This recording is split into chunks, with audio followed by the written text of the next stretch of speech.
आज मैं बनाना सिखाऊंगी आपको पीना कोलाडा। इसके लिए जो आपको चीज़ें चाहिए वो आप नोट कर लें। इसके लिए आपको चाहिए होगा दूध। ये 1 कप दूध है। इसको आपने हल्का सा गर्म कर लेना है, यानी नीम गर्म दूध हमें चाहिए। पाइनएप्पल जूस, ये 1/2 कप है। इसके साथ आपको चाहिए होगी फ्रेश क्रीम, ये 125 ml या 1/2 कप क्रीम ले लें आप। इसके साथ आपको चाहिए पाइनएप्पल, इसकी यूं छोटे छोटे क्यूब्स में काट लें, या आप टिन वाला भी यूज कर सकते हैं। हमें चाहिए होंगे कुछ आइस क्यूब, और साथ में आप ले लें 2 टेबलस्पून कोकोनट पाउडर और शुगर 4 से 5 टेबलस्पून। सबसे पहले आपने दूध में कोकोनट पाउडर को अच्छे से मिक्स कर लेना है।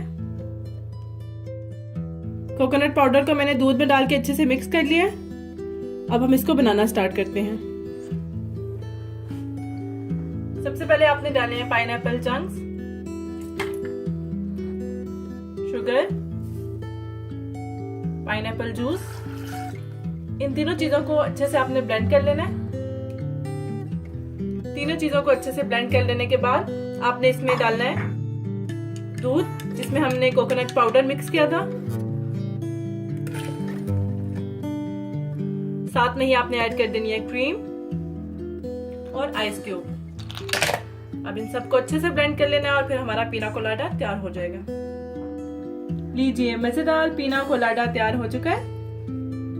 ये बहुत ही आसान ड्रिंक है, आप इसको जरूर घर में बनाइएगा और मुझे बताइएगा कि आपको ये ड्रिंक कैसी लगी।